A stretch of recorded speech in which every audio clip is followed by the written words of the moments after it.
Okay, it is Thursday, February 7th. It's about 1:03 p.m. and welcome to J250, also known Drug and Crimes. And man, I tell you, you're in for a exciting 5 weeks after this week. This is a heavy topic. I love the content of this course. I love the lectures that we're going to have. It's very hands-on, and I tell my students, I said that I taught this course when it was an 11-week course, and then they revised it. Patty Laney, good colleague of mine, she helped do it along with another person.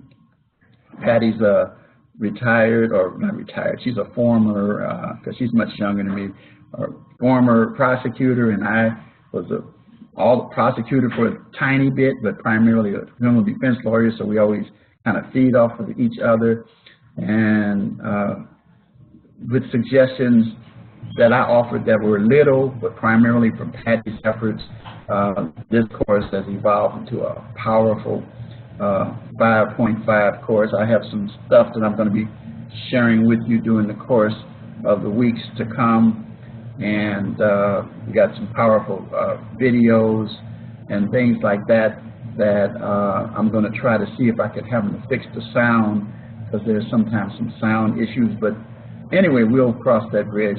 So I want to again welcome you guys, and so I want to go ahead and get started, because I have, of course, the sessions will normally take place on Tuesday nights at 6:30 p.m. to 7:30, but because of the fact that there's a graduation tonight that's taking place at Rasmussen in our area here, I will have to be there as faculty, and I will have to be there also as a parent, her husband. So I'm excited about that as well. So anyway, let's get right into the deal of here. Some of you already know me. No, I don't want to do that. I don't know why that's popped up. I got a new computer that they gave me, so I'm trying to get accustomed to things, and all kind of things start hitting me up here when I don't even know where they came from. But at any rate, this is my instructor information. There's my little mug shot. You've already seen that, or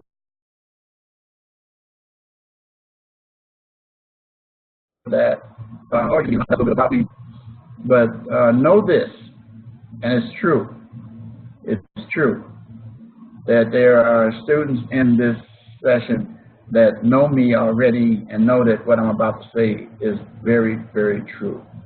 You can feel free to call me, text me, or email me any hour of the day except the 25th hour of the day.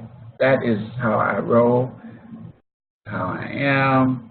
That is what I do. I'm very student-oriented, hands-on with my students.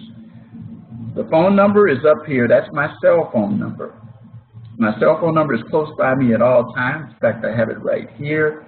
If someone calls now, I have it on silent. But the point of the matter is that it's everywhere with me. And so I'm able to be reached. So if you do text me, please, please, please, please tell me your name. Please tell me what course you're in. And that's all I really need, because I'll have your phone number. And sometimes I'll text you back, but I like talking to students, and I like communicating with students, because, you know, I always tell people that in the old days, you're in the classroom, you can talk to me, I can talk to you, but now we've reached the stage now where you're texting and emailing and stuff like that. Now you got FaceTime, and now you got this type of stuff we have here. The point of the matter is that nothing takes care of getting anything done like talking to someone. The old-fashioned way, as we say, tell my kids, if you need me, my own kids, I tell them, you can text me, but I won't get to the bottom of it until we talk. Because talk tells you the tone and a lot of other things. Do you not know there are people who, and I'm saying this to say how we try to make sure that people understand that emailing doesn't tell you the tone of an individual. Sometimes an individual can email you and you think that person is, like for example, all caps, they say, oh, that means you're shouting. No, I'm not. That means I want you to pay close attention to it. If I shout, you know, I'll put maybe exclamation marks, except down here where it says all caps here for research, I have exclamation marks. So I do kind of like shout these issues down here because people don't get them. But anyway, the point of the matter is that I like good old-fashioned communication.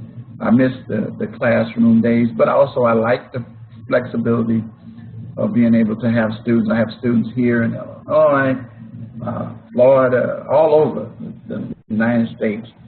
Had one in Alaska recently, and well, I say recently because the last few years. So anyway, that's me. Now, the other thing I want to do is back up is rubrics. That capitalized, that not capitalized, it is highlighted rubrics. That tells you they're very important. Following them will help you to perform well. If you do not understand, use one of those methods above and reach out to me. And please don't come and say, I didn't want to bother you, or either I bothered you last week and I still don't get it. That's okay. That is okay. If at first you don't succeed, quit. No, that's not my motto. Keep trying till you get it right. Okay, like people I've had a chance to interact with, like Michael Jordan, who was a person I knew pretty well when he first came here. He used to always talk about it. He said, I missed so many shots, but nobody talks about the shots that I missed. They always talk about the ones that I made, like big ones and the championships. So that's the point.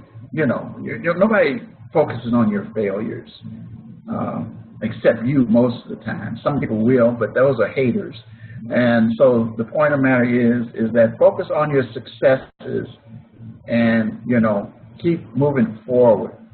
You can't gain any points, as football players know, and Walter Payton used to tell me, going east-west will cause you maybe to stay up longer, but you won't gain any ground. You got to go north-south. And that's the way you do it. So you want to go north pretty much to gain, and south you're backing up. Unless you Cohen and Devin Hester, who used to play. I'm a Bear fan, so okay, let's get that out of the way. Sorry, all you Packer fans and other teams. That's my team. But anyway, that's a whole nother discussion. Back down to this additional information. It means what it says. You must do research for all papers, or you will lose 2 points. Do not rely solely on the textbook. I will be sending you each week PowerPoints for the assignments that you have for reading. Those PowerPoints will not be used in class, but they're for your preparation and study to help you, that line up with the week for your assignments, like week chapter 1 and 2 for this week out of your textbook. So anyway, don't just rely on your textbook. Do some research. We have great resources that are available. We have a guide for criminal justice students, especially, that you'll see in each weekly module that tells you how to find good resources. Never use Wikipedia. You see that in the rubrics. Wikipedia is not a credible source, and you will lose points quickly for that. So anyway, all written assignments are in APA. That means you have a cover page, number one, properly formatted, and You have also citations in the body and references at the end. Now, in a minute, why not? While I'm talking about it, let me just go and hit it up. Right here is a little something on the course homepage that helps you. If you click on guides, and I'm not going to do it, it will tell you, it'll show you videos, it'll show you examples, and all of these things of what we expect. And please, whenever you cite a case, use the full court case citation. That's covered. That's covered in how to do in-text citations as well. So that is how, make sure APA. I grade heavily on APA. You see next to rubrics at the top here in my instructor information is that I spend a lot of time talking about this, and to those of you who have in other classes, I'm really dogmatic about APA for a number of reasons, and they have to do with the information literacy aspect of transferable skills, which we'll talk about, as well as the integrity of your writing and the ethical portions, which we'll talk about in a few minutes. But APA is very, very important. Citations in the body is not an or, it is and. And incidentally, while I'm talking about that, your citations in the body should all be found on your reference page. And your citation, your reference page should reflect at least one time every source that's listed on that page as a citation in the paper, at least once, if not more. The point of the matter is that they should coincide. And the purpose for citations, so that you understand, is citations provide support for the statements that you include in your papers. You're not an expert in it, and even I as an expert, if I use a source, I use citations because I want to give credit to where I got that information, even if the idea that I use is my wording, or if I paraphrase it, or if I use quotes. I heard a person say the other day that you should always have quotes included in there. Not necessarily, you don't have to, but you can. But do not use huge portions of quotes, because that will run your Grammarly percentage up, which I encourage all papers to be run through Grammarly. You have a Grammarly account, and it's available through the Resources tab, which is located at the top of this page. See, I hit that again. I gotta stop hitting this new computer. Let me do this. Let me go back to, okay, share. I gotta hit that back again. So, okay. Okay, then I have to hit this. Okay. Have to make it bigger. There we go. All right. All right. When you get new technology, you have bugs in it. So anyway, at the top there, you have your Resources tab. And just show you a minute how it works. You click on it. Shows you your library and learning resources, your APA guide, which I just told you about, Grammarly, and it tells you how you can set up an account, and you have a free account as part of the school. Do not use Grammarly outside of this, because it will cost you. It's already paid for. It's free. How many of you know it's not free? It's included in your tuition, really. Because I told somebody, free stuff means somebody's paying somewhere, and usually it's you. Okay, that's the consumers. Okay, but at any rate, there's things to help you with writing and things of that nature. We want to be successful. We want you to be successful. And then when we get to the School of situation, I'll show you that as well. Notice too that the Library and Learning Center has, scroll down, okay, there it goes, is that they have a calendar for webinars.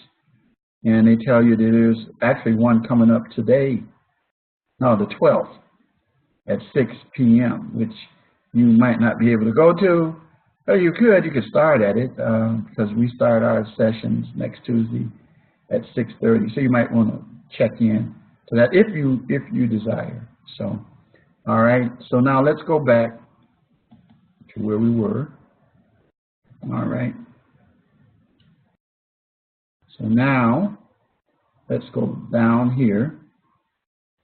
And you see that I have very helpful resources for you, which you can click on these. And some of them already you saw under the resources tab. And then there's tutoring assistance. If you need it, let me make a statement to you about tutoring first of all.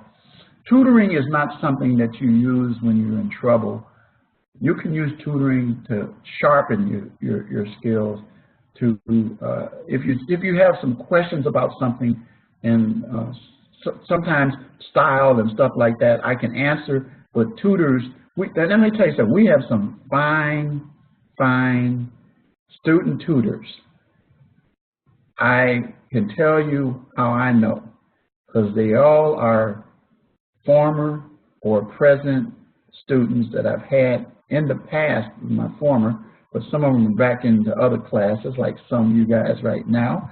And so anyway, they were honor roll dean's list. They have been specially trained as their work study. They are there to help you and are very, very, very familiar with most of the assignments, not to do them for you, but to point you in the right direction, but to particularly help you with issues of Grammarly, APA, and those kinds of things. So if you need that, don't be afraid, don't. Let me tell you something, guys. I made it through my career leaning on any and everybody who had something to help me achieve my goal of success of becoming a lawyer. And I made it because of that, and that's what I'm encouraging you to do as a student, not in just this course, but in other courses as well. So anyway, I also provide for you additional things, like some articles that if you clicked on, you can open these PDFs up and they will help you with beyond the textbook, analytical tips, which gets to dealing with the critical thinking issue, importance of information literacy, talking about the importance of APA, of being able to find credible resources, referencing, again, if you keep saying, I guess you probably say, this man's still talking about APA. Yes, because it is so important. And you will learn that not just here, but when you get out in the work field. And some of you are in the work field already at the same time, where you have to do reports and write things. You know what I'm talking about. Okay, you want to know the source of that information. Annotated bibliography, you don't have to so much worry about. That's in for another course that, but I just always put that in. This is a critical thinking video if you want to just check it out. And it gives you some, it's not a long video, it's a short video about transferable skills so that you will be able to understand a little more about it. And then my announcement about rubrics. Every written assignment, which are called in this course project. That's what they decided to call it, but it's the written assignment for that particular week. One of the things I like about this, and you're going to discover, is that your written assignments are really direct, and you're going to see there's a continuum about the issues that we use, because we deal with the opioid and heroin epidemic. Anyway, I'm just kind of just whetting your appetite for it. It's going to be great. It's just going to be a good 5 weeks. I haven't had anybody who has come back and said, man, I didn't like that class. Well, you do, because it's very hands-on as well as you learn the stuff. So anyway, your rubric, which we're going to show you, come up in a minute, Your discussions, making this announcement now, your discussions are due this week, Saturday, by 11:59 p.m. Central Standard Time. Your initial post and reply post. Don't get accustomed to that routine, because starting next week, discussion posts, initial posts are due Tuesdays, 11:59 p.m. Central Standard Time, and then reply posts Saturday, 11:59 p.m. Central Standard Time. And that's the way it operates. Now, if you wonder, say, well, why did they do that this week? Somebody tell somebody, when did we start class? Wednesday. So you couldn't have had a discussion post that was due before class started. So anyway, it's just a little something, because sometimes students have an overthinking thing. It's overthinking is disastrous for anybody, but students seem to do it a lot. And I trust me, I refuse to drink the Kool-Aid, which means I refuse to go into that mode. Their answers are usually straightforward, very simple, and if you don't understand the first time, go back and check them again, and you will do very, very, very well at it. Okay, so now got that. Okay, so now let's get down to the discussion again. The other part I want to say. Make sure your discussion posts follow the rubric, and make sure that you provide yourself some detailed information so that you will be able to make sure that you get your posts content-oriented and please on time. And also, don't be bashful about replying to more than one post. It is a good thing because it makes the discussion forum flow better. Remember, one of the critical skills is teamwork. In this course and in many of your courses, because you're not in the same room, we don't break you up into teams, is that the closest to teamwork you get pretty much. If we had more people in the lectures, I would do it differently, but it doesn't work that way, so I accept that. But is when you work on replying courteously to another person's post. And so that's it. You're going to respect their post and everything. So I'm just throwing everything in so that I can skip some things further down the road on discussion posts, so I don't have to keep jumping back and forth. So that's it on discussion posts. Oh, the last thing I want to say about discussion posts is this. This actually gets into the late assignment policy, but I will throw this in now. Your discussion posts are due and accepted the week of the discussion. If you submit a discussion post on Monday, the week after, for example, this week, all discussion posts are due Saturday. If you submit one discussion post on Sunday, which is a reply post, you lose a point. If you submit discussion posts on Monday, you're going to see me say, no matter how good your post is, that it won't get any points because the forum is over because we're on another discussion. And that makes sense, and that's the school policy and rule. Even if I tell somebody if they run into other problems with their written assignments, get your discussion posts done because I can't revive those. I can't stretch those out, okay? So now we go to the other side. I already showed the APA, the writing process. I won't spend time on that. You can go over that. Before I get to the week 1 announcement, let's take a look at this announcement, which you should have read by now, but it means what it says. I'm welcoming you, telling you a little bit about me, and all these things that are highlighted are critical and important for you to pay attention to. Take time to do them. Very important. I'm not going to go line by line as I usually do in the interest of time. But this announcement will be up the whole quarter, and you'll be able to see that. But if you follow what's in here, you'll be like 90% ahead of the game, and things will be much easier for you. Because things like, for example, it's telling you right here at the bottom in yellow, or gold, as I like to say, that the lecture will take place today, 1 o'clock, which is now, to 2:30 p.m. And it goes an hour and a half because of something I do at the very end, which some of you are familiar with. I'm sorry that you have to hear it again, but it's for everybody to understand why I say what I say at the end of my weekly announcements. Okay, anyway, so pay attention to these things. Very, very, very important, okay? And if you have any questions about any of them, we're going to actually do a few of those things. The student lounge, you should have looked at already. That made a comment in there. Your course mail, you know, that's the mail that we have in the course. And then there is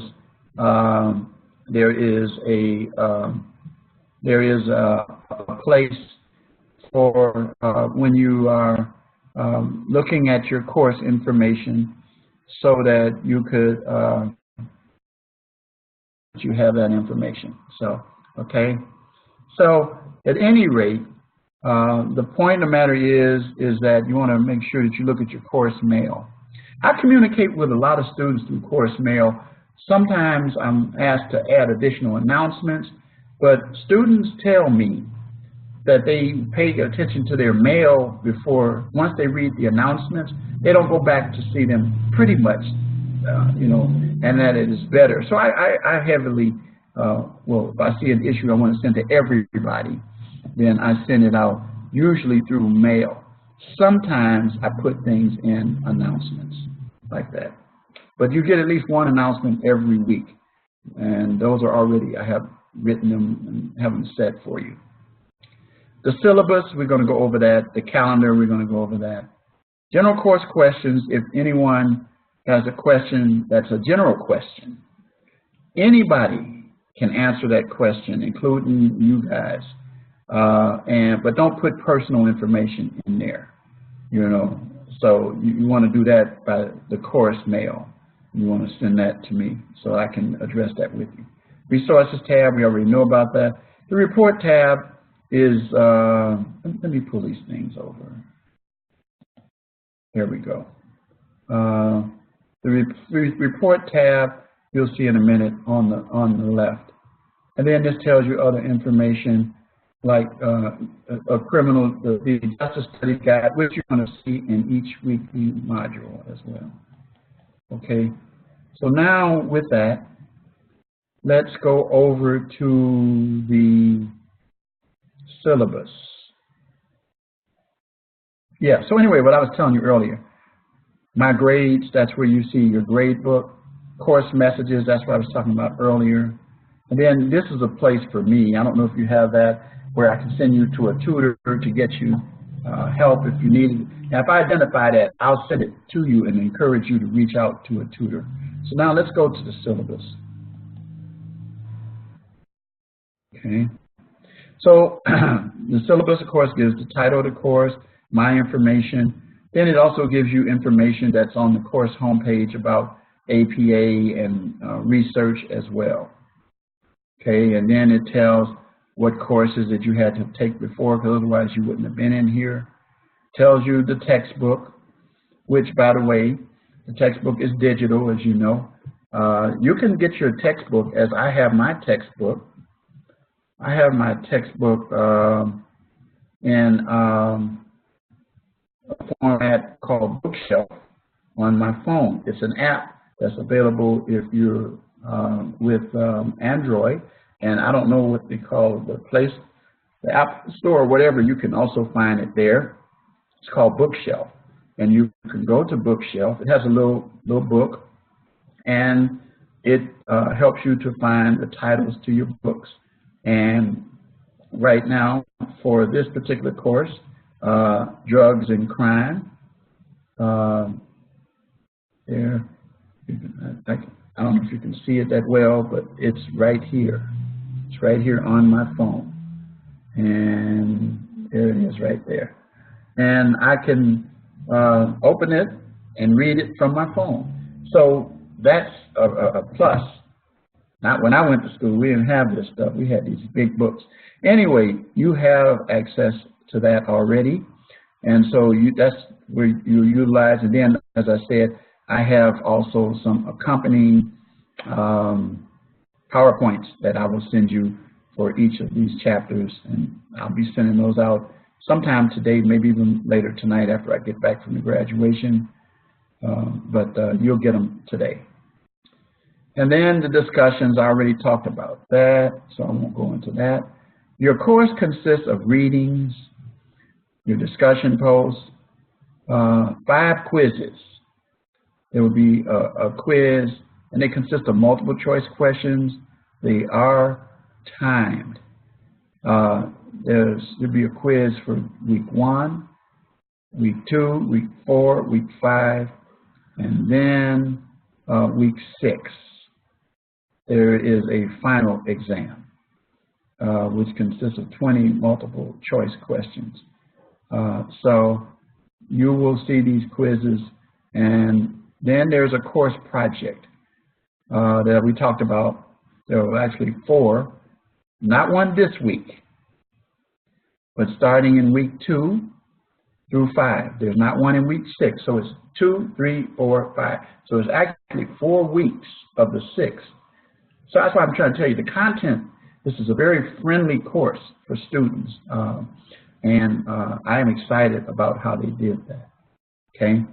Then your live lectures, of course, you attend them based on when we have them. You have them on the schedule. They're also on your course homepage earlier, and there will be a recording sent to each of you, including today. And then you can keep that, especially this week, because it tells you everything to expect for the course, not necessarily the content of week 1. And then those are the things. So anyway, this is a reminder again of the stuff that's at the top that I told you about, research and so forth. Now, here are your assignments, again, broken down points and percentage. Notice that your discussions are 16%. So that means you get 10 points for each week. 5 for initial, 5 for reply. I like additional replies, but I don't give you more than 10 points. But I do let you know I appreciate it, and some of you already know my style in terms of that. Quizzes, we already discussed that. And so that constitutes 20.5%. Your course project is the big thing. That's your real writing assignment for this course. Almost half. Your final exam, though it says 11%, it constitutes 40 points, which could be the difference in an A or a B or a C, which I don't like. But anyway, I don't like the C thing, but anyway, live classroom lectures, you have 6 of those.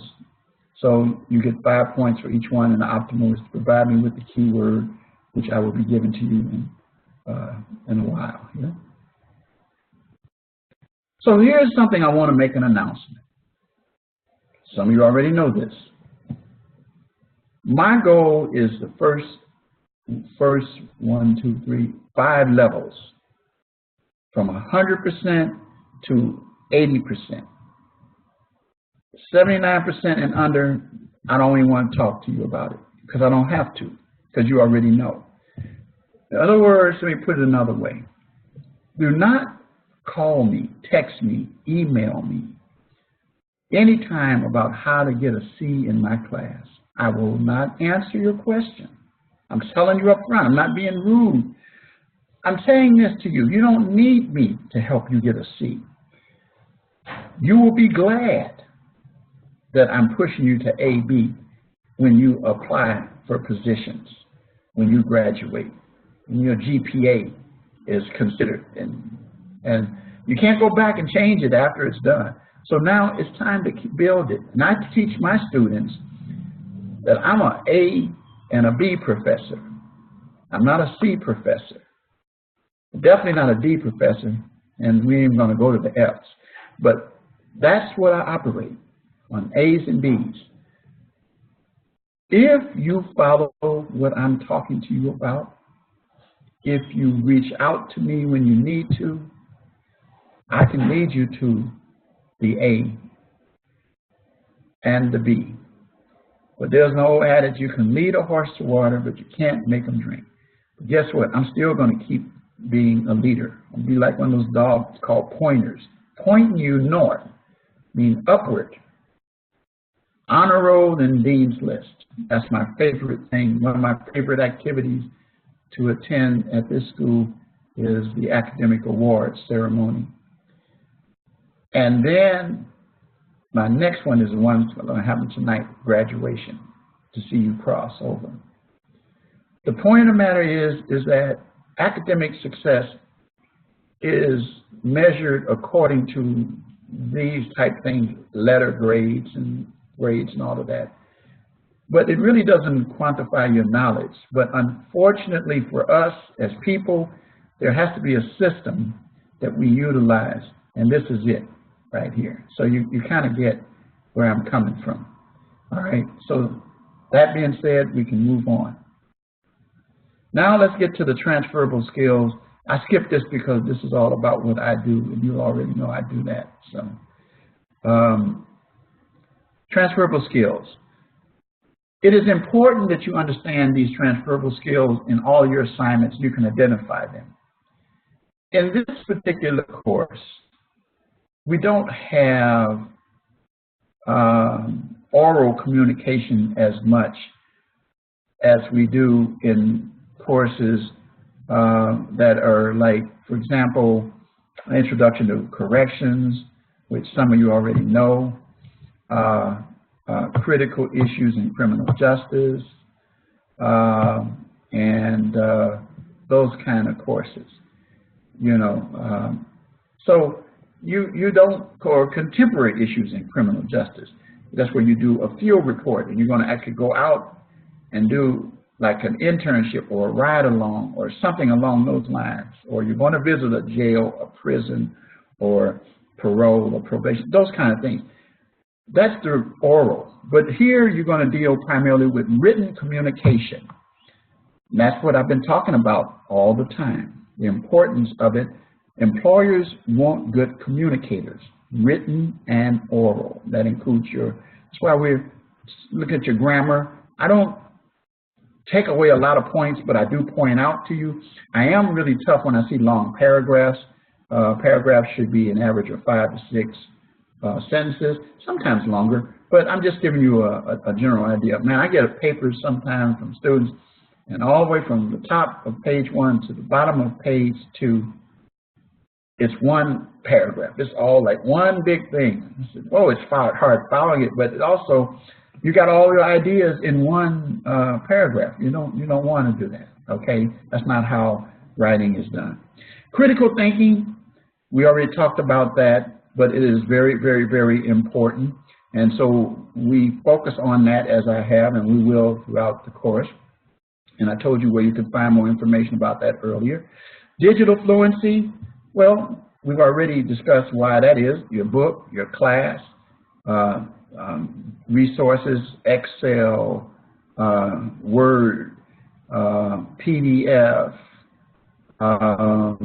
and you can go learn how to do Google and all those different kind of things, how to use your library and learning center, how to use your classroom properly, and all those things. Everything's digital.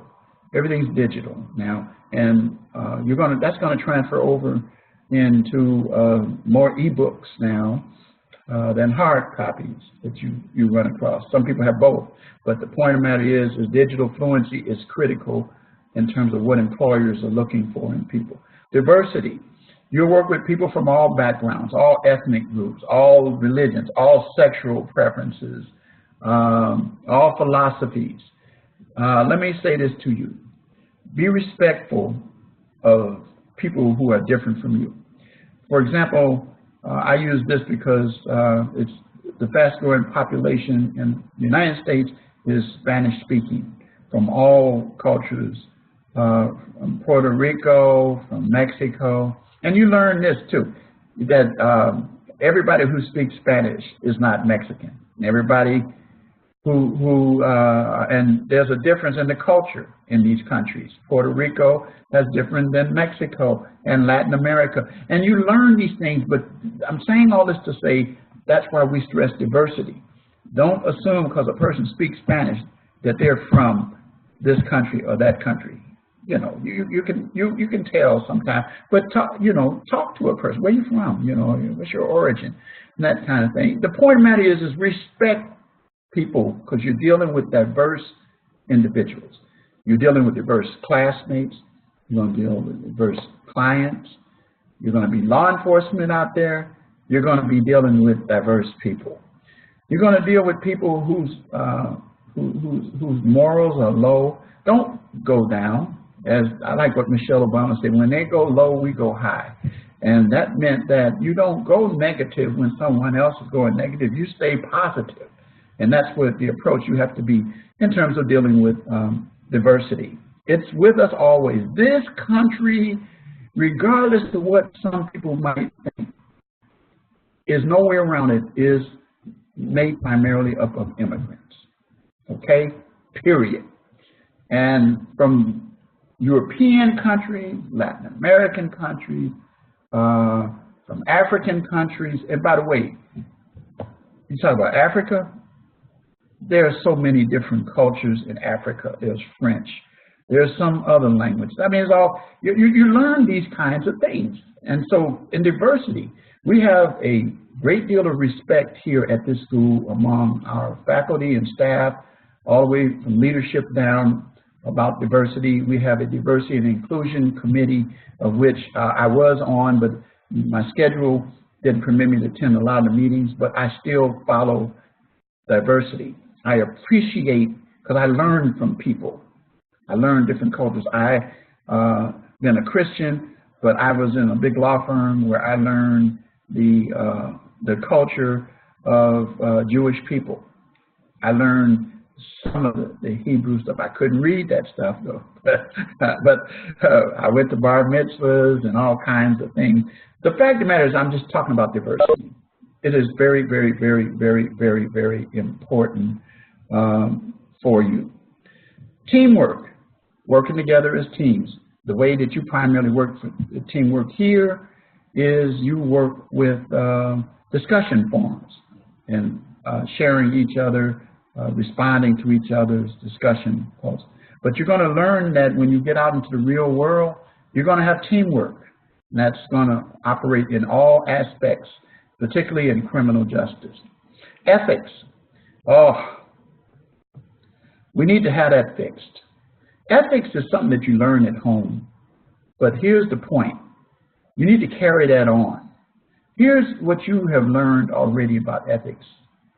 You know, there's a little something inside you, and we have different names for it, but that tells you when something's not right that you're doing. And you know that, okay? You do know that. You learn that from an early age. But the point of the matter is that you need to learn how to go with that right way. Even if it takes longer to get something done, there's always, you can't go, it's going to sound like a play on words, but it's true. You can't go wrong with right, okay? You know why I said that, right? Because of my last name. But you can't. You can't go wrong with right. And you can't be too right. No, some people use that to say you're a know-it-all. No, what that means is that. But I'm saying, in all instances, take the right route, okay? In my class, that could be W-R and R. So, ethics, so important. I've taught ethics in criminal justice. I've taught ethics in business.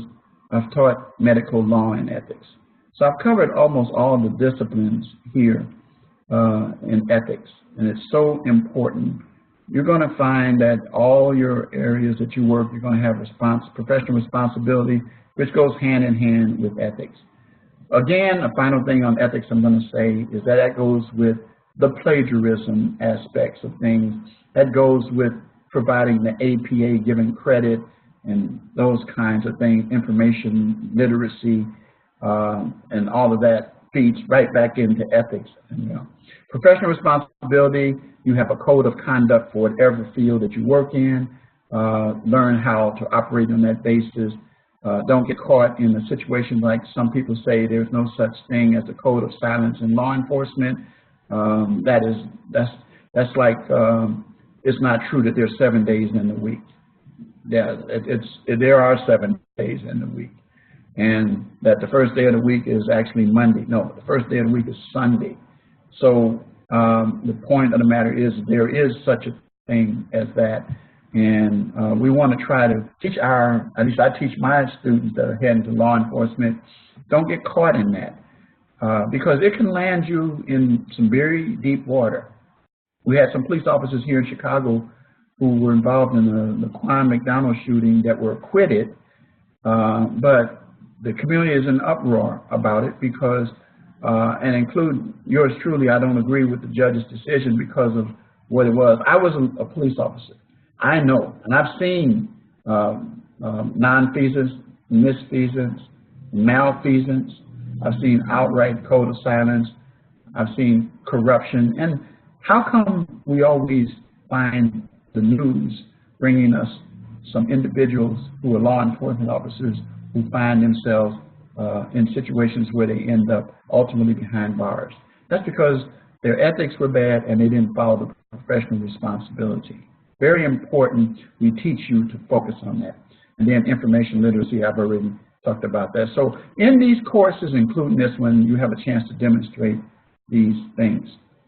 The late assignment policy is that students can submit assignments up to 7 days. Now, don't get comfortable with that, because each day that your assignment is late, you lose 10%.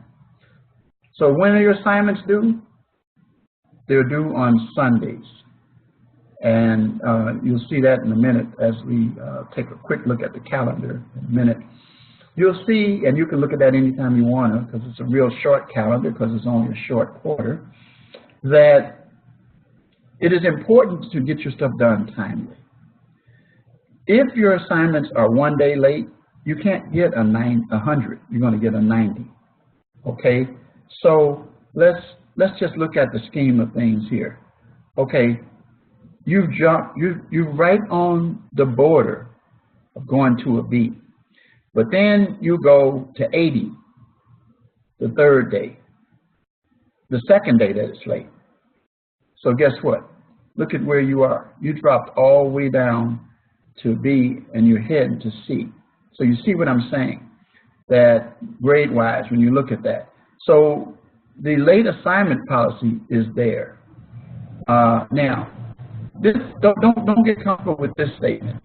It says in some cases, students may be asked to complete an alternate assignment for an equivalent point value. And that deals with discussion postings. I don't really have that issue. I had it only one time and we worked something out, but that's not the norm. So the fact of the matter is that I already have a chart to follow, and I do.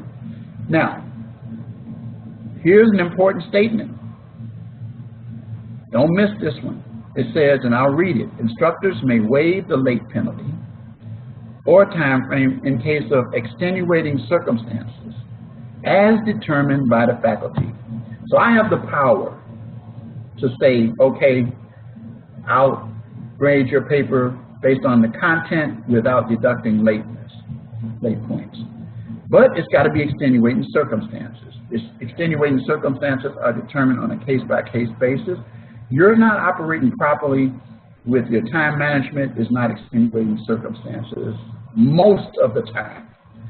I'm not a person who believes, excuse me, in the literal wording of rules.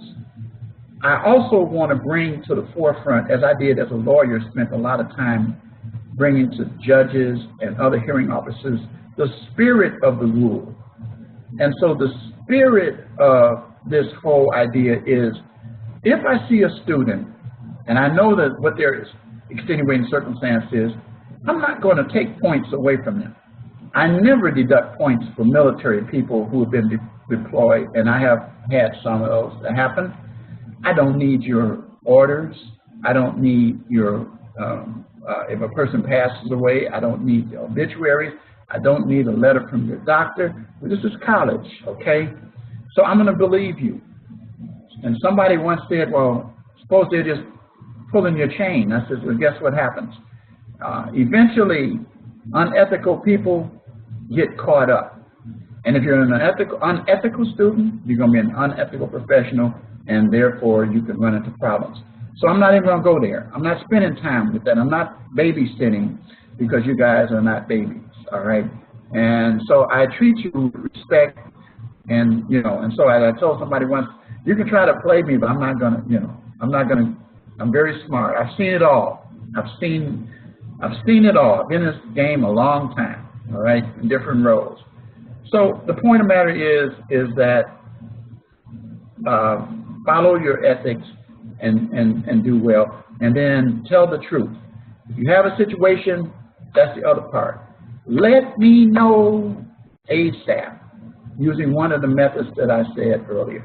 Now, if it was me, I don't know about you, but if it was me and I had a situation that happened, all of a sudden, boom, given the choice between emailing me, texting me, which also fits within calling me,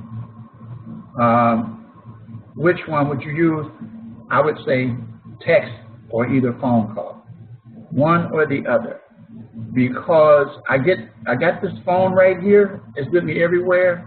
I got right now, somebody sent me a text message while I'm in this session, and I can look at it and see, and then get back to them on it. Emails, I might not see them until I go back into the classroom. If you send me my personal email, which is richard@wrightgodisable.net, which is also provided for you in the welcome announcement. I provide that to you in the student lounge. I'm sorry, in the student lounge at the end. You can email me at my personal email. I don't have any problem with that. Or you can email me in my email outside of class, which is richard.wright@rasmussen.edu. That, again, is there for you as well. But if there's an exigent situation, let me know as quickly as possible. All right?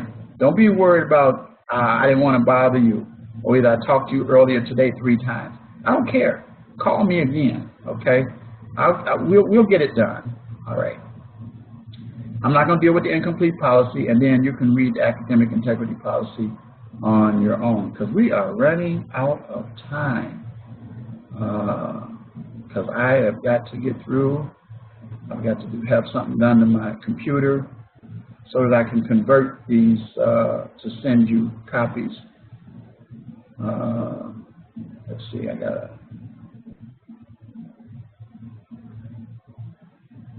Okay, let's go quickly to the calendar.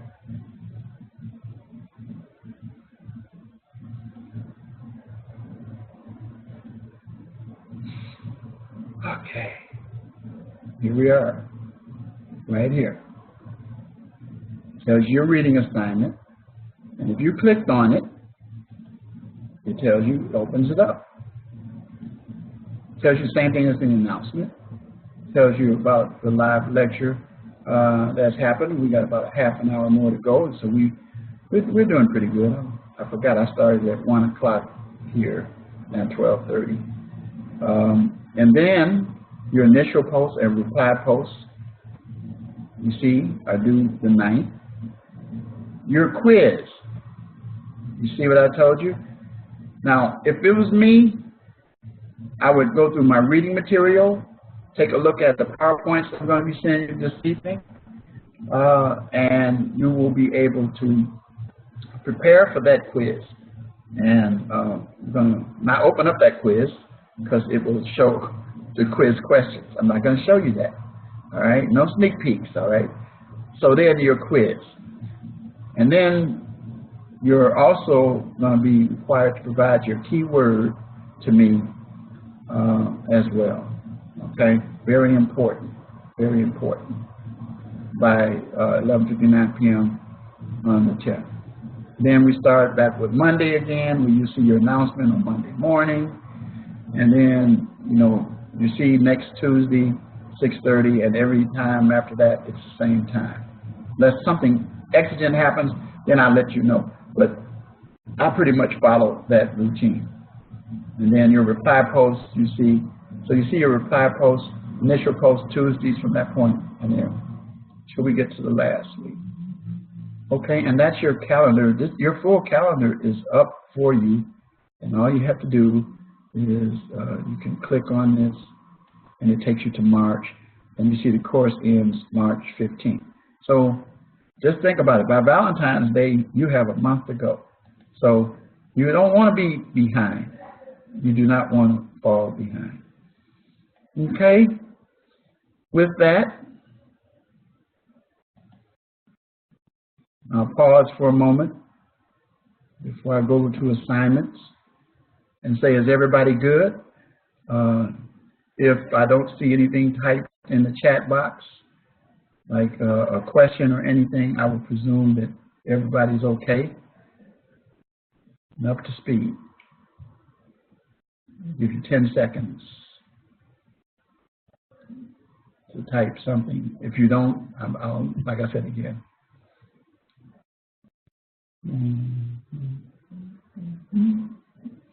Okay, so now let's look at the assignment. Now remember what I said to you earlier. There is a course guide that was designed, God bless the people that put this together, this crime and drugs guide course every week. I wish I had something like that when I was in college, but we didn't. And it tells you to help you with your coursework as well for each week. So now let's go look at the assignments that we have here. All right, so you got your discussions. We already talked about that. All right. Then your quiz. And it is a 30-minute quiz. All right. So you want to make sure that you answer those questions. Take time. And notice what it says here. Remember, we talked about this earlier. And you're going to say, by doing this, when you start this test, you agree to abide by the academic misconduct policy set forth in the syllabus. I showed you that. You acknowledge that your failure could result in your being expelled from the course. It also should tell you that you could be expelled from school. And you don't want to do that. So anyway, here's the point. Again, we're getting back to that ethics thing. The quiz is so important. You can't have your book open and all of that. You can't, because it's going to be timed. It says here, this is a timed exam. Oh, I didn't know it was timed. It said it's timed. I said it's timed. And I believe I believe that I put that on the calendar too, that it's timed. The bottom line is timed, okay? And the students, I don't like time exams. Well, guess what? Welcome to this time. That's the way it is. And then your live classroom, of course, and it tells you when that quiz is due, which is Sunday. The same thing, if you were to click on this, you would see that it's also due this Sunday at 11:59 p.m. Central Standard Time. Okay? And that's it for the assignments for week 1. So now, let's get into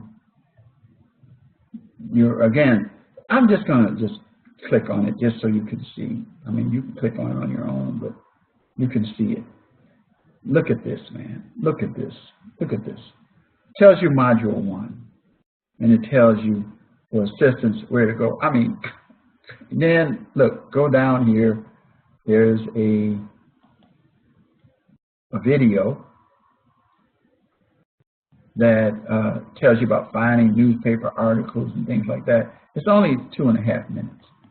You know, there is other information about the course project. It helps you, tells you about the databases, you know, and so reading strategies, everything that can help you dealing with test anxiety. There's a student success guide for helping you, a test taking lab. Come on, guys. We have it all laid out for you. There's you can take a research appointment with your librarian, Dennis Johnson, awesome guy, can help you out with that. You can make an appointment with a criminal justice tutor on Tutor Match, and you will see individuals who are good in terms of doing that. By the way, if you're interested in becoming a tutor, let me know, and I will let you know what you need to do and hook you up to the right person. Bethany Marston is actually the person who's the Learning Center coordinator. She's the one who oversees that program. These are top students, and it tells you here from everything over here. APA, again, how to use the writing lab, the APA guide, writing guide. Is there tutoring available for APA? Yes. If you need assistance with writing a paper or APA citation style, you can select writing research as a subject in Tutor Match in APA to connect with the APA tutor. Come on. There is no reason. There is absolutely no reason at all why. As they said, somebody said once, man, you've given me $1 million and I'm, running around here like I don't have any money. Well, if you run around here like you don't have resources to help you, I'm your professor. I will help you, but I'm telling you, we've already done quite a bit to help you be successful. Okay. Now let's get to the content. Each week there will be objectives. We'll talk about those. The Controlled Substance Act, things like that. We're not going to go into those in detail here because of the fact that today is pretty much just to give you a feel. But we are going to talk about, we're not going to talk about the Controlled Substance Act and these things. You can look at this yourself, synthetic drugs. But we are, which is, by the way, something that's very, very, very serious. They just did a special on both WGN and Channel 7, which is ABC affiliate here in Chicago, about the epidemic of synthetic drugs and the effects that it's had on individuals, even with a one-time contact. So you want to see that. We're going to talk about this, though, in just a minute. And then again, there's your discussion quiz and live. So I'm going to skip over this. This gives you a chance to review your understanding to match the correct schedule, and you could know what schedule, for example, what schedule peyote is on. Is peyote on a schedule 1? Let's see. Is peyote schedule 3? It will stick to the right one. And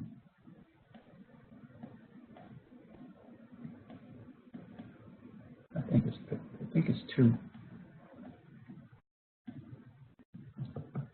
For some reason, it's not. Peyote.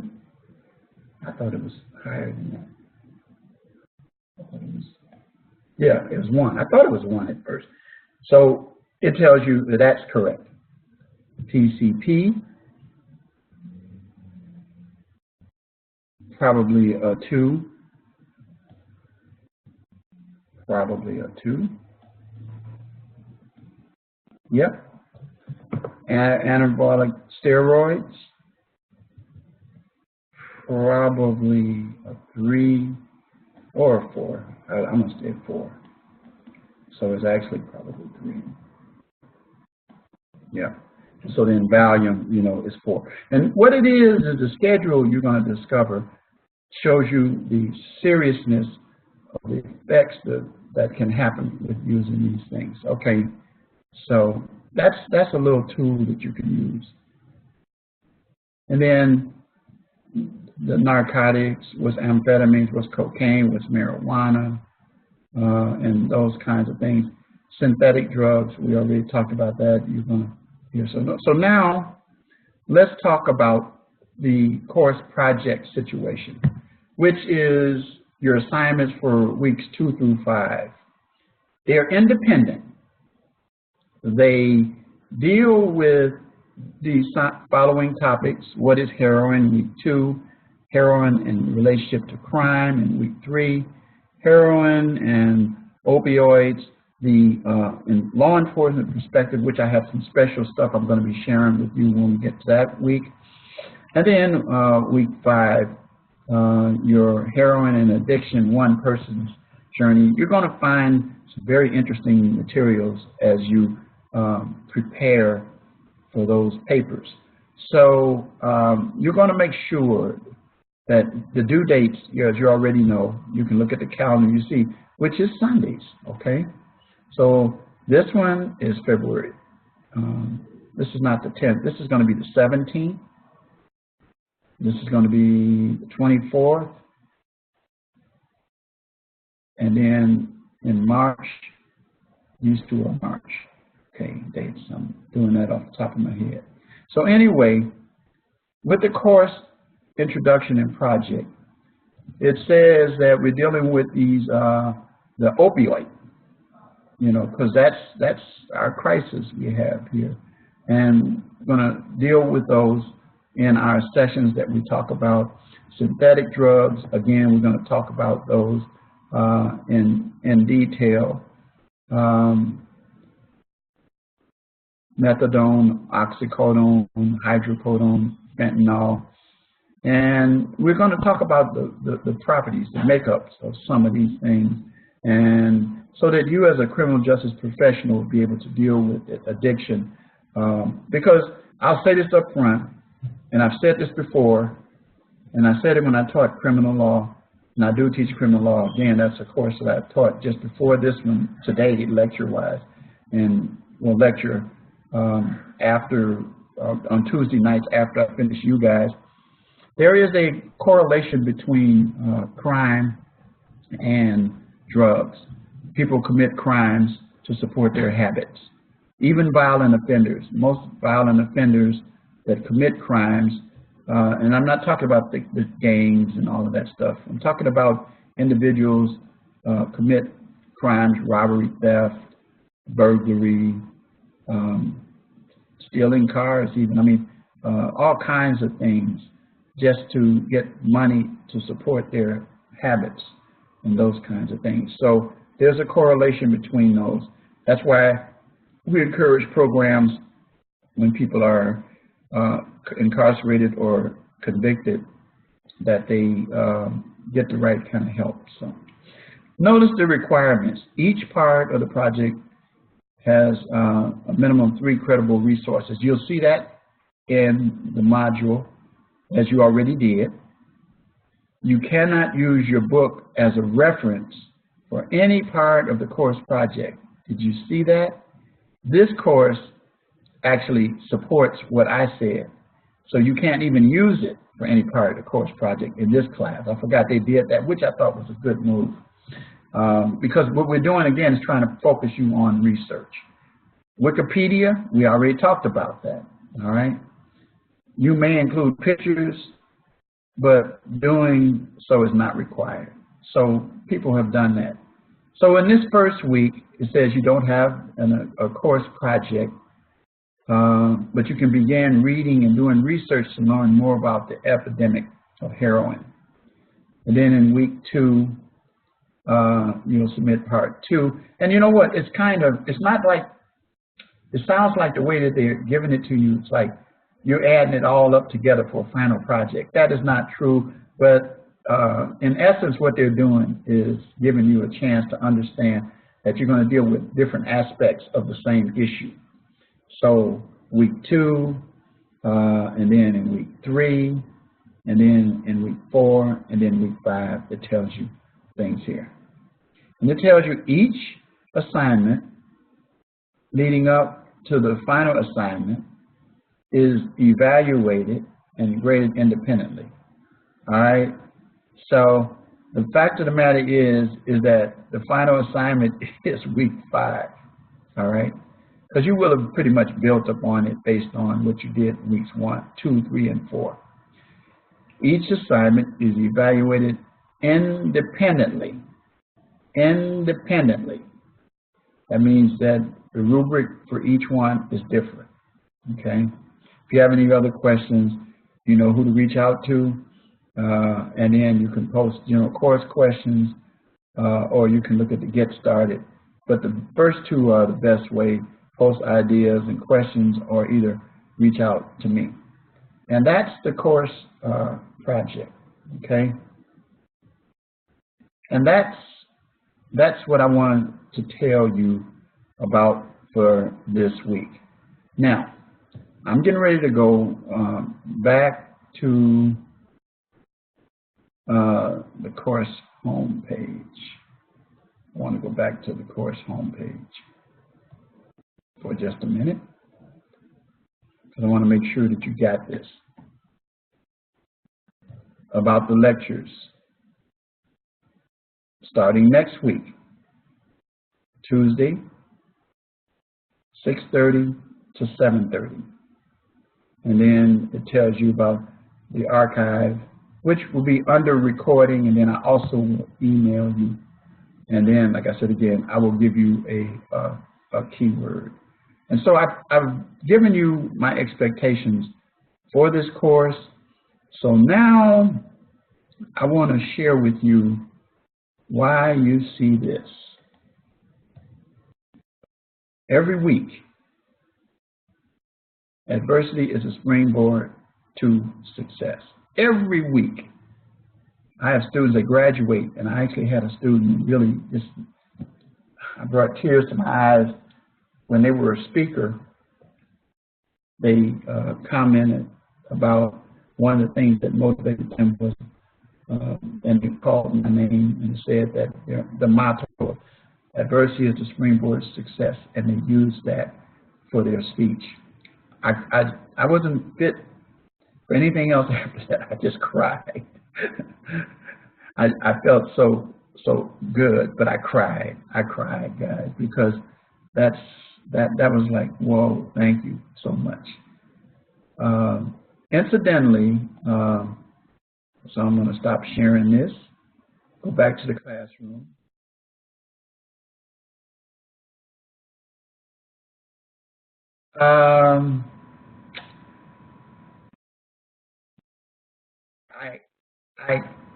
Okay, here's what I'm going to do. Here's what I'm going to do. Okay, here's what I'm going to do. Can you see what I'm looking at right now? Can you see the course homepage right now? Can you see it? Can you? You can't see it, can you?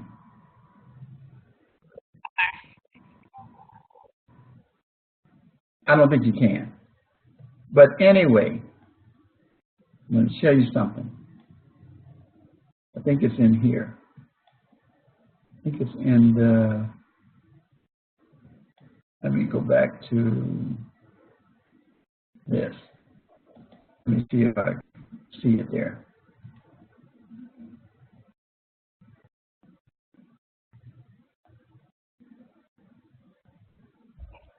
Okay. Okay. Just hold on.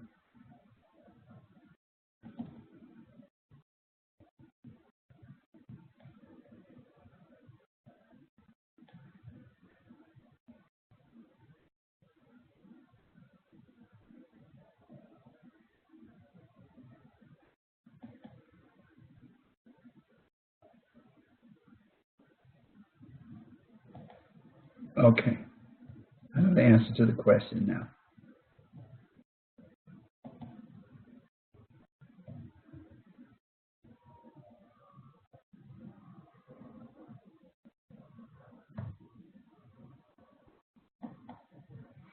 Okay, I cannot tell you the answer to that question, how many there are. But here's what I usually tell students. The rule of thumb is that it's usually one question for each minute. Now that's all I can tell you. That's the best clue I could give you. Okay, so that's all I can tell you. But you know, you'll be okay. All right. Any other questions?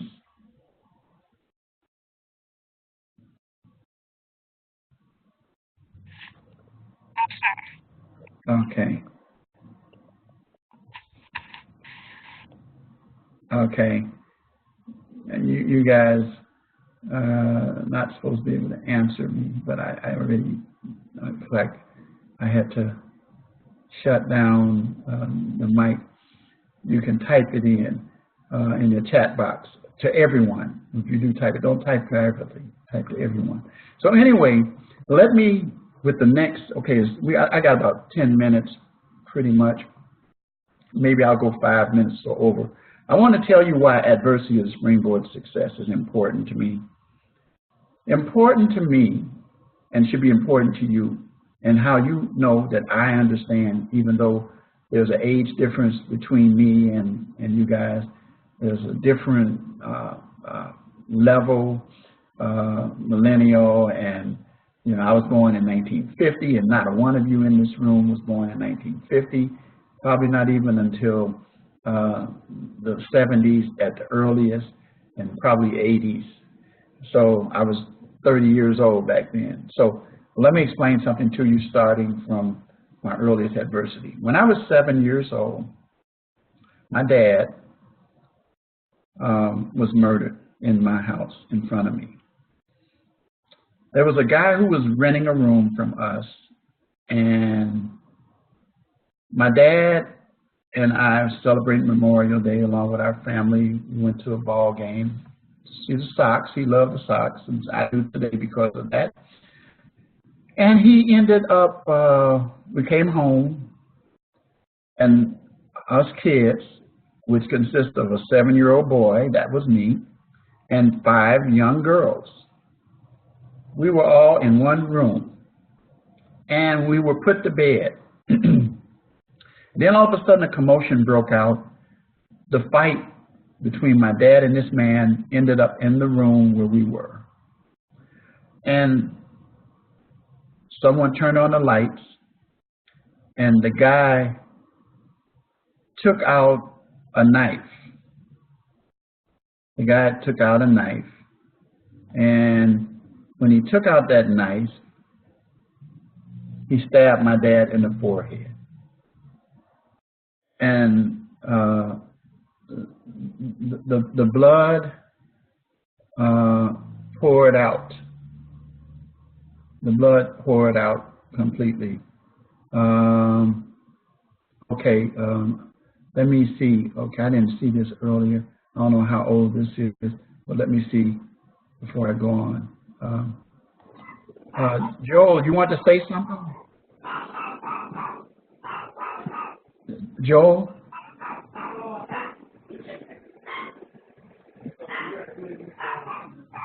You wanted to say something? Because you had your hand up here.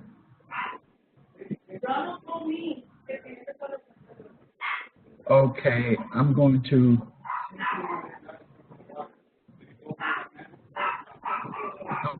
close it off then, because maybe I was earlier. So anyway, I'm going to go, oh, okay, he said not right now.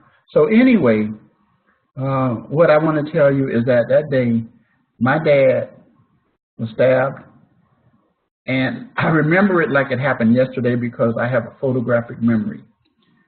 So that even now I can close my eyes and I see it as if it happened yesterday. And so anyway, the guy took out the knife, stabbed him, and ran out of the room. The next thing I knew, the police came, took my dad's body away.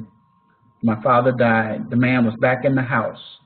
A few days later, turns out that they dismissed the case, saying that there was not sufficient evidence To prosecute, they did what they call noli prosequi, which means did not prosecute in Latin. And so the guy continued living in the house with us. And so my mother and he stayed together.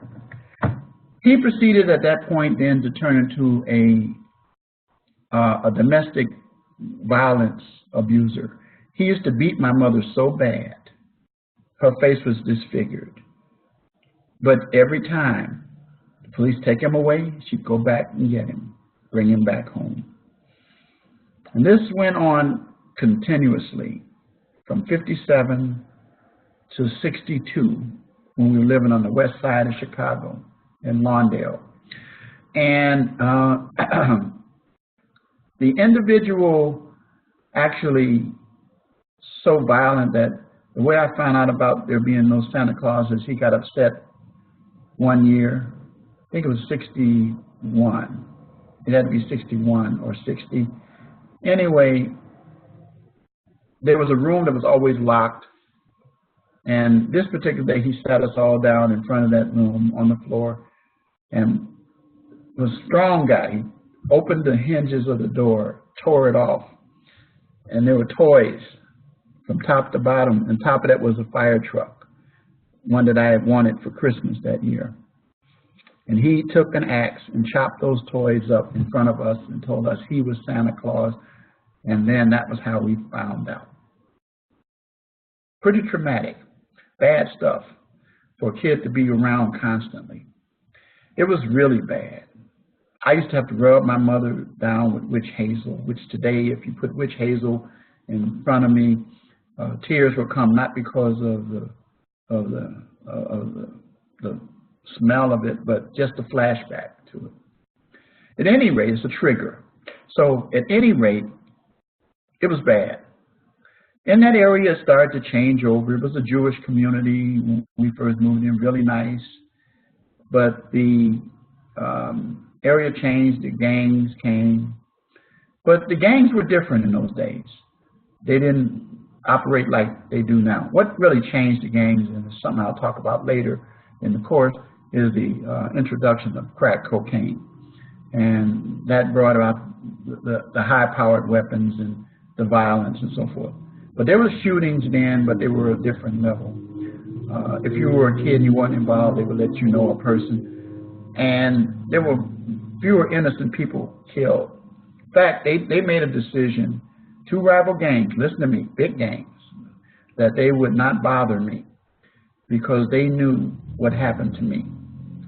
And they wouldn't try to recruit. They agreed not to try to recruit. So I was okay. But my mom still wanted to get out of the area. So we left the area and moved into Gary, Indiana. Beautiful community at that time. A few blocks down from us were some little kids that now are known as the Jacksons. And we used to see them. They were early on. That was in the 60s. That was around 62. So when we moved there, Little League, everything. I registered in school there, 6th grade. Well, the guy didn't beat my mom much there because an aunt came from Michigan, stayed with us, and she was pretty tough. She was like Tyler Perry's character, Medea. She carried a gun, and she was pretty tough lady. And so anyway,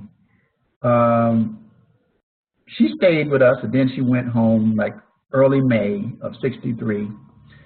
And not much still happened then. But then we come to Memorial Day of 1963, and my mom had a barbecue restaurant. She left me in charge of the house. By then, my mom had another baby, a girl, so thus I had 7 younger sisters, and I was 13. I had just made 13 May 3rd, so Memorial Day was the 30th of May. That's when they celebrated it. Traditionally before, now they changed it to the last Monday in May. But anyway, we were at home and, you know, woke up. I woke up and there was some smoke in the house, so I opened the doors and stuff and let the smoke out. Turned out there was some barbecue left in the oven. Anyway, I saw the car pull away that my mother and this guy named Scott, that was the guy's name, Webster Scott, had. And I went and looked at my mother's room, and her bed hadn't been slept in. But that wasn't unusual because she would be gone a lot and I would still be in charge. So on this particular day, we went about our day. Then sometime later in the day, two guys showed up in trench coats, identified themselves as Gary police officers, and said that they needed to talk to the oldest one. And I said, I'm the oldest one. I said, but you can't come in because there was a rule, you don't let anybody in. But they said, well, we're the police, and showed me their badges. I said, okay, come on in. So I let them in, and they announced to me that my mother had been found dead in Chicago. And I started yelling this man's name. And then I had to compose myself because my sisters were all up and around. In fact, the baby was still playing on the rug, on a blanket. And I would take care of her, change her, feed her, and all those things when my mom wasn't around. So anyway, we were then taken from there back to Chicago in the Chatham area, the South Side, to stay with an aunt, my mother's sister, who made it clear that we were there temporarily and that they were trying to find places for us to go. So the intention was to split us up. She also made it known that she didn't want us there. She made us do labor's work. She treated us like we weren't really her relatives. She said we were, my mom, she used to talk about my mom to us, low class, and it was just bad. It was bad. It was all around bad. And so, give you another example. They used to have pizza, and then they would send us the crust. It was that bad. So anyway, my aunt came from Michigan, the same one who had came earlier when we were in Indiana. And she said that she was taking us. She took all of us. Had a house built in the Morgan Park area further south of where we were living. And this was in '64. So we moved there, beautiful house. I had my own bedroom, and my sisters had rooms that they shared. So it was a nice sized house. So anyway, the problem I ran into there was with her husband. He wanted me to take his name, and I said I did not out of disrespect, but because I was the only boy, I would carry on my dad's name. And so it was problematic for me. As it turned out, you know, he and I didn't get along at all. I wasn't able to get a driver's license or anything like that because they wouldn't sign for me to get a license. My other sisters, you know, they were younger, they couldn't speak out, and I would just, you know, respectfully, you know, just express my dislike of the situation. Well, as a result of that, it came to a time when I was getting ready to graduate. Oh, let me go back to '64. So living in that situation, it was brought to my attention that Scott had pled guilty to killing my mother, and that they were going to sentence him to, at that time, 10 years. However, it was brought to my attention that 10 meant 5, and that for good behavior, he would end up serving 3.5 years, which was actually what he ended up serving. I was very disturbed. Back to I'm still 14 when I heard about it. And when I get disturbed, I started asking questions. And finally, someone told me these words. They said, Richard, that's just the way the law operates, and that these people called lawyers are in charge of that. So I went to the library at my school, and as a 14-year-old, and got this book that they had in the library about lawyers. And I took that book out and read it cover to cover that night. And the next day, anybody I met, I'd introduce myself that I'm Richard Wright, and I'm going to be a lawyer. And so that was it. That was what that's when I declared it out of my mouth. And I never stopped. I never let anything stop me. Immediately after I did that, there were people who came to me and was telling me how difficult that was. I even had the same aunt, you know, the one that we were staying with that didn't want us there, to tell me that I wasn't of the caliber like her kids. Her kids were refined. I mean, she really talked negative to me. And so anyway, it was bad. But here's how I am. When somebody tells me, and then even in high school, excuse me, I had counselors that told me and tried to steer me into vocations outside of law, and, you know, have me go to vocational school. At that time, there was a school called Washburn in Chicago, a trade school, which I don't kick, but that wasn't what I wanted to do. And so at any rate, what I really wanted to do was go to school and then move to Washington and work at the FBI, and then get my law degree while going to school, undergrad and then law school in D.C. But got rejected by the FBI because J. Edgar Hoover at that time was the head, was rejecting minorities and women. So later on they tried to get me to apply, but it was too late, so I'm jumping ahead, but I'm going to go back. So anyway, I go back to the point that I was in school. I worked, I got me a little job while I was in high school, had a paper route. My little job was at McDonald's after school. I participated in sports activities. I participated in debate. I had a teacher who's now in my life, even at this present time, who encouraged me and would tell me that don't let anybody stop my dreams. Because I wasn't of the type of person, and I teach this to my students and even to my children, don't try to convince somebody that you're not good enough to do something that you want to do. Just take the 3 words that Nike has, just do it, and then they'll see it. And so that's how I live my life. So I ended up reaching the stage where I was active in the church as a youth leader throughout high school. And the church reached the stage where when I got ready to graduate from high school, I had just turned 19 in May of '69. I was graduating in June of '69. That they offered a 4-year scholarship to me. All my aunt and uncle had to do was sign. They refused to sign because he said no. And I said, okay, I'll do it another way. So I did. I made up my mind, announced that when I graduated from high school that I was going to be moving out. So I ended up getting some friends of mine, their mom and dad let me come and stay at their house, and they were members of the church.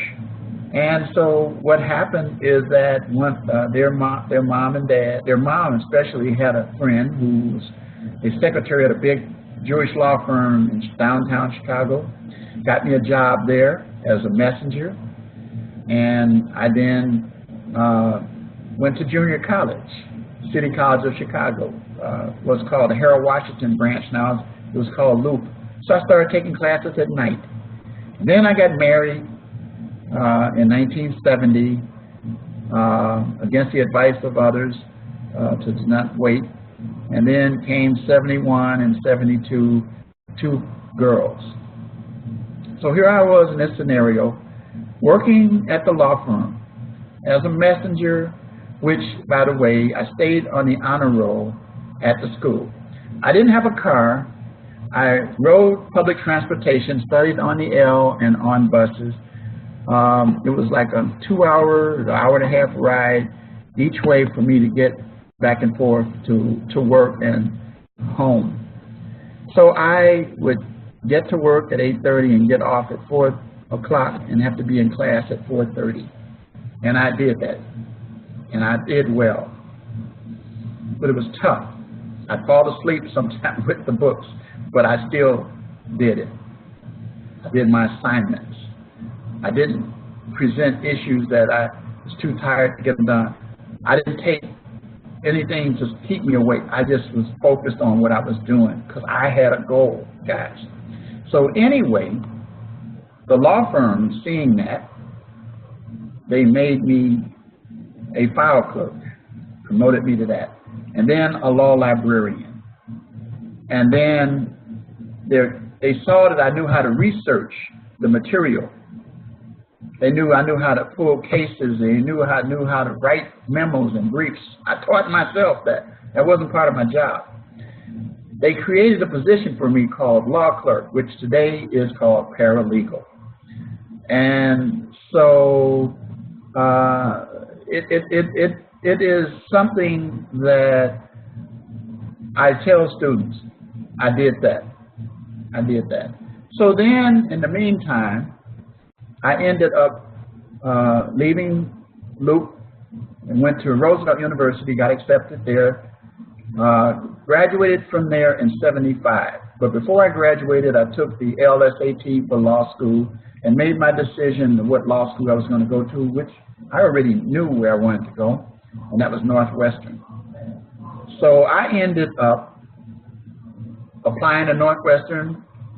I was told that, again, that's a difficult school to get into, that it's expensive, and that most of the people they reject. But I know me. I know what I wanted to do. I wasn't cocky. I wasn't arrogant. I was confident, people, even in all those circumstances.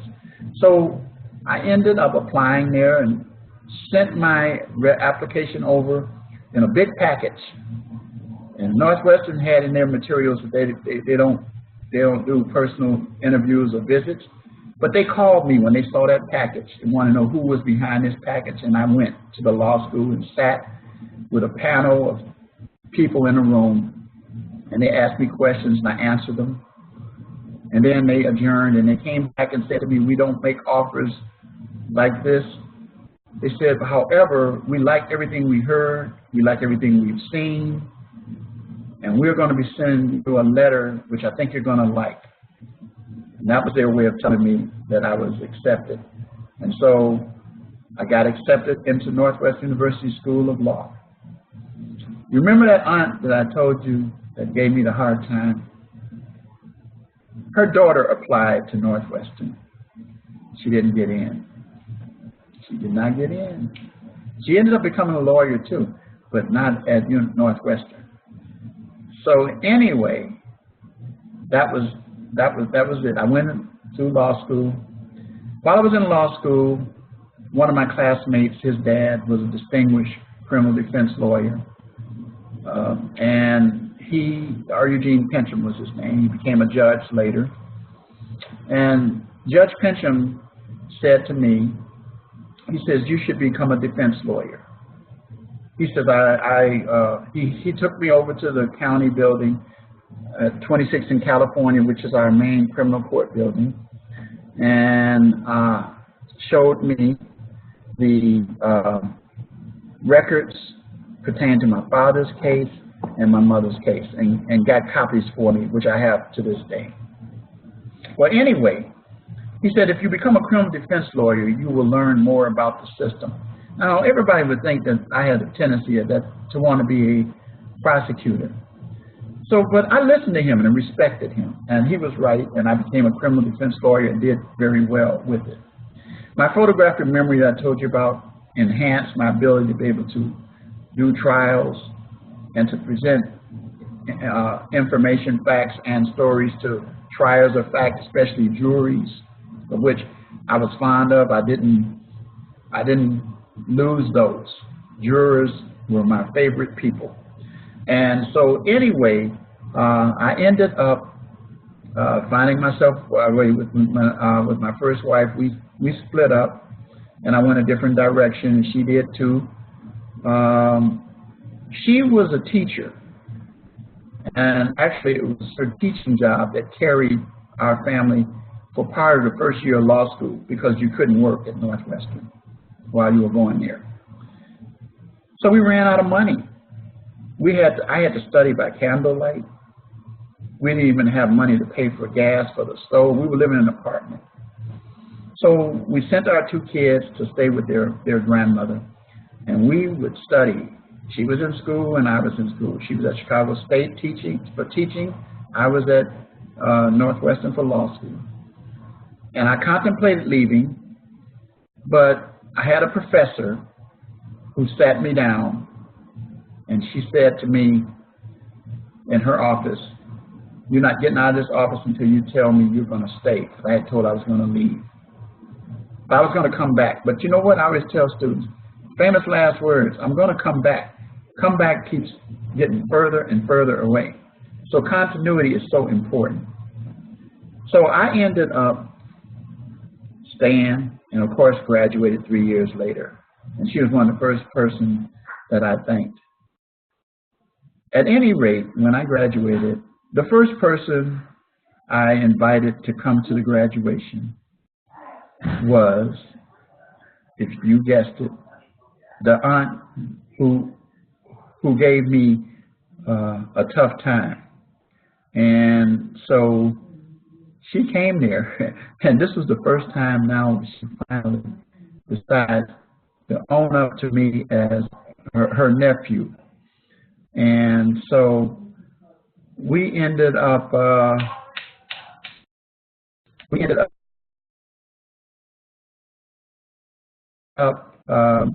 she made herself look bad with the people there, including, remember we were talking about Judge Pincham? He was our commencement speaker. Turns out he said he knew her for years. He said he never knew that was my aunt, and he went up and told her how sharp I was and so forth, and compliments. And then she said these words I'll never forget. "I already know that's my sister's oldest son. He's always been smart." And I'm standing there looking like, boy, if God would send a lightning bolt to all liars, you'd be a bunch of dust now. So anyway, but I learned, you know, not to let stuff like that bother me and stuff and so forth. And she's passed away. I never went to her and told her, "See, I told you." Don't do that. Don't do that, I told you. Just do it, and they'll see that. So anyway, back to the point. So I ended up graduating. I went, you know, the law firm offered me a job back. I didn't want to stay there because I wanted to do criminal law, and they were a corporate law. They did what they call pro bono publico or free law cases that were criminal cases. And I went to prison with one of the lawyers who, you know, took me along with her to see how it worked and not go to criminal court and all that stuff. So I had a chance to see all of this. But I ended up deciding to leave. I was making $50,000 at that time, which was a lot of money. I'm talking about 1980 now. And I left and started working on my own. Started with some guys. I didn't like their ethics, so I started my own practice. And so I became the lawyer. Organized Richard Wright and Associates. Started doing radio show called Know Your Rights, which was a play on word, WRIGHTS. And so I had a pretty successful practice, especially in the area that I matriculated in, criminal law. But I did family, entertainment, sports, radio and TV, and church law as well. I did a lot of real estate. So anyway, I found myself at the point where I was married to my second wife, and then my second wife, her mom became mayor of a town called Ford Heights. Some of you may know it. It's a south suburb, and it's a pretty tough town. Well, she invited me to become her village attorney, which I took the job. And then I said, I want to carry a gun because this is a tough place. I said only police officers could, so I became a part-time police officer. And I did that for 4 years. And I investigated cases. I also participated in drug raids, roadblocks. I did all the stuff except I never wore a uniform. So I did all of that. I got my experience. I went through my training, got my firearms requirements satisfied by the state. And so I was a police officer. So then the chief of police and some other police got indicted and charged with crime. So I ended up with the new chief becoming his internal affairs investigator. So I investigated nonfeasance, misfeasance, malfeasance. I dealt with the code of silence. I dealt with all of that kind of stuff.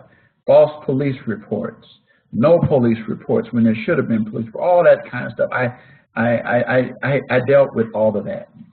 I dealt with the feds when they came through as well, the FBI. And so anyway, I had all that as an experience. So then I became a minister in 1989 and started preaching. And so anyway, I ended up running into a problem at that location. I was there at the church with the pastor and my ex. And I ended up getting a divorce and went on with my life. And then I met a young lady that I'm married to now. That's the one you see in the picture. We've been married 25 years, July the 28th of this year. Now, let me explain something to you. During that period of time, there was still, I'm trying to show you how adversity still continued even after I actually had started practicing law and the problems that I had. I had many problems that I won't go into, but I still continue to excel. I continue to help people. And so in 2000, I decided to focus more on ministry and to teach special education. I ran a janitorial company for a while for Service Merchandise, a company that's now out of business. And I did that. And so then my wife and I, we had our family started. We had our sons, and then daughters, and then another son, then daughters. And so anyway, we now have, her and I have 4. And you saw them on the picture in the student lounge. So I've been, I continue on, persevering, pressing. So then somebody came to me in 2011 telling me about this school called Rasmussen. I had never heard of this school, and so I did research, and I decided that I would apply for the adjunct position. You should know that the adjunct position was not in criminal justice. It was to teach business law, which I could do. So I got the job as an adjunct, teaching on campus at the Romeoville campus, and I quickly let the dean know that hired me that I was a criminal justice guy. And so next quarter, they gave me a criminal justice course and then added some more. And so I had ups and downs as an adjunct because when there were not enough students in courses, they would take those away from us adjuncts and give them to the full-timers. So I went through that all the time. There were financial challenges because of that. I still continue to do those closings. I used to do closings so far that I used to drive all the way up to Near, Wisconsin just to make ends meet for our family. But I continue pressing on. I'm trying to get you to understand that point. And so then finally, 2014, a position opened up as state program coordinator, and I applied and I went through the processes of the interviews, and I got it. And state program coordinator had me responsible for the whole criminal justice program in Illinois, which was 4 campuses: Romeoville, Mokina, Tinley Park, which is another campus, and then the other campus was Aurora, and then Rockford. So I had to meet with the leadership of those campuses, and I did that for a few years. And then, so I was full-time. So then they changed those coordinator positions, and then they took me and added 3 more classes, and thus I started teaching 5. Now I got to tell you, I also had to transition as an adjunct from residential to teaching online courses. Now you got to remember, with my age, that wasn't even a thing, but now I'm very proficient at it and able to do it very well. So I continue teaching, and I enjoy teaching at the college. Many of you I've had in other classes. I am the way that I am because of what I told you. So now I pastor the church along with my wife, as well as teaching full-time at the college and raising my children. And so I'm blessed and happy. I still have challenges, but you know what? You're going to have challenges until the breath leaves your body. But it's all about how you respond to those challenges that will help you to go forward. And so I found myself in a situation, that was my wife's phone ringer. She walked in a few minutes ago. But anyway, we found ourselves in situations where, you know, we've been able to carry on, and I enjoy what I do. So I pass that on to you guys to let you know why adversity is a springboard to success is what I operate on. And so I thank you for the opportunity. We've gone a little longer than I said, but I wanted you to get that. And so I'm going to say good afternoon to you. Any questions? Let's see if anyone asked me the actual question that a lot of people ask at this time. Any questions? You can type in the chat box. Any questions?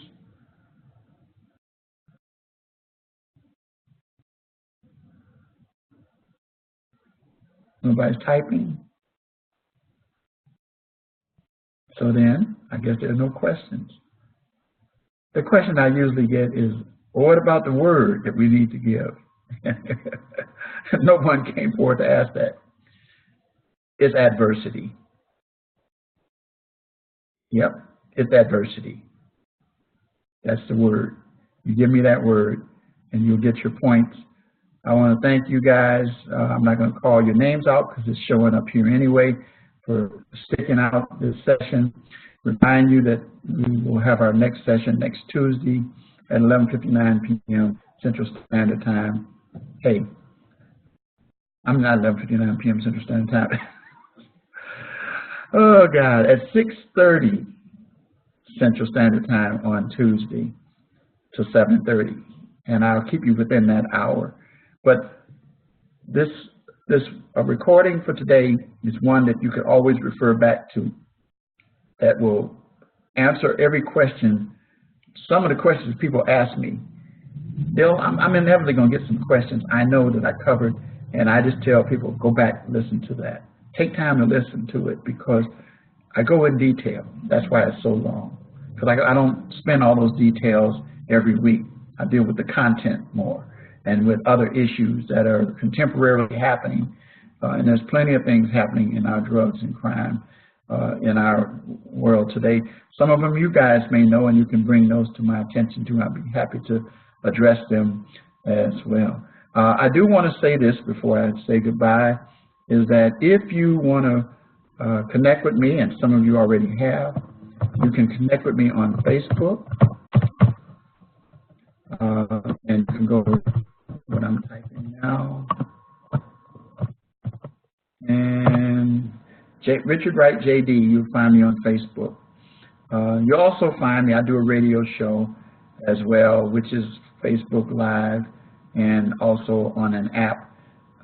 So there's a lot of my former students and students who listen to that as well, where I talk about contemporary issues as well as biblical issues. So I'm a busy individual, so have a good afternoon, and I'll see you next week.